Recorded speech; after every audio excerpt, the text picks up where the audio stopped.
What's going on, guys? Gabe here with the Review Dork, and well, I had to do a video today. It was pretty interesting. Powell being a puppet today. Let's go ahead and hear what he had to say in summation. Over coming months, we will be looking for compelling evidence that inflation is moving down, consistent with inflation returning to 2%.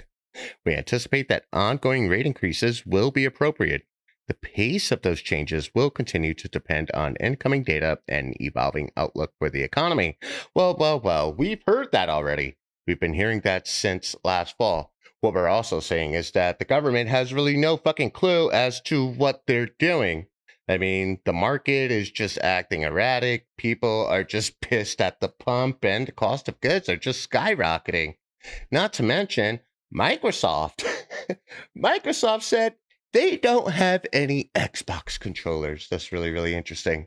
And I want you to keep that in mind. Keep that in mind. Microsoft said no Xbox controllers, which means that GameStop stock should just go to the moon because Amazon and GameStop are the only two places you could find Microsoft controllers. But let's go ahead and continue here because we have Larry Summers. Now, who is Larry Summers? No, Larry Summers is the former Treasury Secretary. And he says we need 5 years of unemployment above 5% to contain inflation. Whoa, aggressive, dude. In other words, we need 2 years of 7.5% unemployment, or 5 years of 6% unemployment, or 1 year of 10% unemployment. Wow, that's the answer. You know what that sounds like? That sounds like a royal fuck you to middle class and lower income America, the backbone of our economy. Yeah, that makes sense. Okay, moving along, I want to bring something up here. Current unemployment is 3.6%. Guys, we have a long way to go before we beat inflation.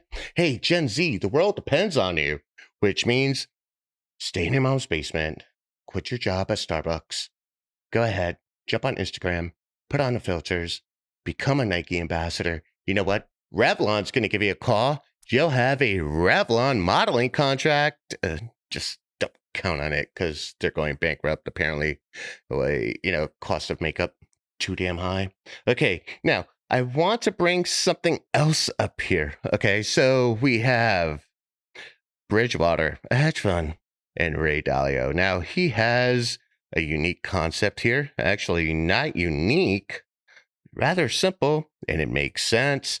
It's sort of kind of what the Fed is doing, right? You raise interest rates, you make it harder for people to buy homes, so you make homes inaccessible, right? So, yeah, basically you bring the supply, you match supply with demand now, right? So demand is way up here, but there's no supply. But when you start making these homes more expensive because of inflation and because of rising interest, they start, well, look at that, it meets up. Well, then we have an even more sinister idea here. Just my blowing. Okay, so we have Dalio saying central banks can fight inflation by taking money and credit away from people and companies to reduce their spending. Reduce spending. All right. Well, I mean, for lower income homes and middle class families, I mean, spending is a large portion of their income, right? They're living paycheck to paycheck. So if you're going to take credit away from them and decrease spending, you are inhibiting the growth and the possibility for families to jump socioeconomic levels. I mean, on paper, makes sense. But, I'm starting to think that all of this is an elitist move. But let's go back to Powell for a second, because Powell also noted that the war in Ukraine and, the lockdowns in China because of COVID-19 has created these inflationary pressures. And it's just like, oh, who did it? Who did it? Let's take this to another level. So check this out. This is really me having my tinfoil hat moment here. Chinese government officials appear to believe the United States' goal is to suppress China's rise. Oh. I mean, so Everyone's talking about inflation. The government's talking about, like, hey, we got supply chain issues, which is causing inflation. And I guess the remedy would be to raise unemployment, raise interest rates, but then get China back to work. But then China's like, no, you're trying to suppress our rise. So could this be China's Apple move? Let me explain. So when Apple launches a new iPhone, right, they launch it in limited supply. It creates anxiety, right? It creates a sense of urgency. People begin to pre-order, and then they flood the Apple stores, and of course, the iPhone gets sold out, right? It's a gimmick, you know. Rising prices, corporate greed has been in full effect. I mean, could this be economic warfare from China? I'm just saying. My tinfoil hat moment. But now, let's think more locally here, okay? Now, uh, well, we had COVID, and yeah, the markets just ripped. That funny money was dumped into the market. The rich got richer, and then now the market's tumbling, and you have again low and middle class America seeing their 401ks get absolutely destroyed, while money managers still collect their mandatory 1 to 2%, right? Plus a 20% performance bonus, which I don't think they'll be getting this year. But my point is this, right? You have this massive reset, which again hurts middle class America and lower income families, but then rewards the privileged families, the wealthy, the one percenters, because they've made money going up. Now they're making money going down. And then when things are dirt cheap, they'll go ahead and make money on the way back up. Think that's fair? On the backs of, the American people. Let's bring up the SPY. Market enthusiasm for Powell. This here looks like a head fake. Let's look at the SPY on the daily.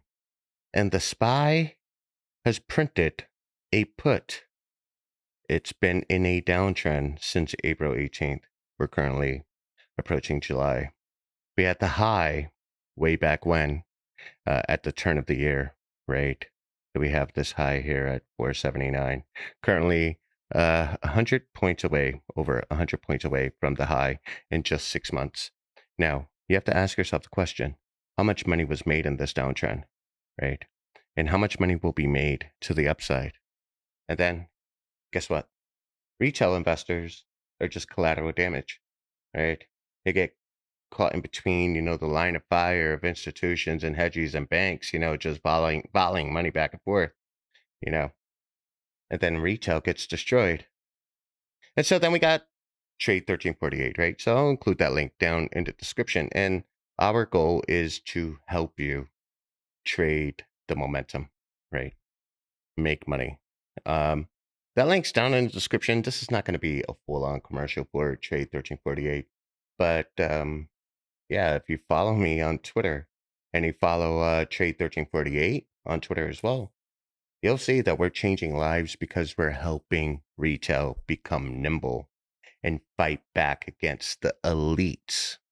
Because as far as the elites are concerned, the middle class and the poor people, they don't need money because they don't create jobs. Yeah. So let's suppress them.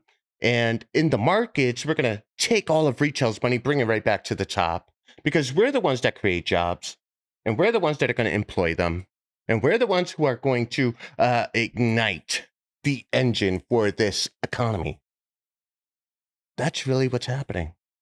And you guys are getting royally fucked out there. We trade every day. We make a lot of money. Right. And if we could literally see just how money acts violently, how the dollar is weaponized. And we go over this twice a day, each and every day via live stream, covering the 1348 strategy, the most profitable trading strategy, bar none, hands down. That's it. Link down in the description. Guys, don't look left when you should be looking right. This is all Fugazi. It's all bullshit. It's just the rich saying, hey, the money flew down to the bottom. Remember, the government was giving out free money. Now we got to take that money and bring it way back up to the top so that we could go ahead, create jobs, create businesses, get even richer. Makes sense, doesn't it? Anyways, this is Gabe with the Review Dork. I'm signing out. Peace.